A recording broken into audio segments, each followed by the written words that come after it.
Hello, Tom here from bbmoon.com, and today we have a very quick and easy and very healthy recipe that we're going to throw together, and it features 3 cups of pre-soaked kidney beans. Those have been soaking for 24 hours.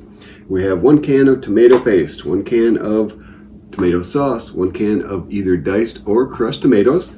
Now I get the no salt added variety, and we have 1 pound of pre-sliced carrots, 12 ounces of pre-sliced white button mushrooms. This saves so much prep time. That is awesome.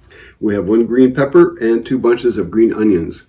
Now I'm going to cut these up, drain and rinse the kidney beans, get everything into the pot, and we'll be back just like magic. And just like magic, we have some chili that is preheating right now. And what I've done is I've topped this off with water to get the chili up to that max fill line, which is right there. Now I've added some seasonings. So I've added a tablespoon each of minced garlic, crushed red pepper, turmeric, and Dash salt-free table blend, and I did 30 turns on the pepper mill right there. Now an important point is when you're adding turmeric, you do want to add something like black pepper, which is going to make the curcumin in the turmeric more bioavailable, so it really does supercharge the nutritional value of our chili. And I'm going to cook this for an hour at high pressure, and we'll be right back.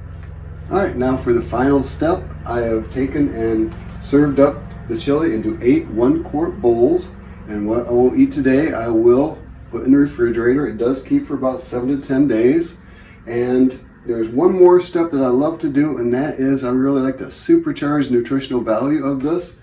And I will take a tablespoon and a half of flaxseed and a half a tablespoon of fenugreek seeds, grind them up, and just dump them right in there while it's still nice and hot.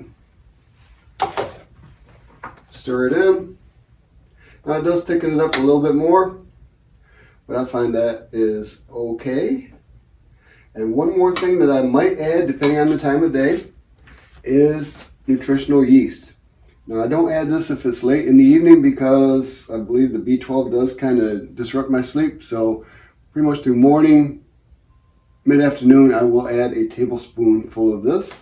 It just adds a wonderful flavor. It has kind of a cheesy, nutty flavor. And bon appetit.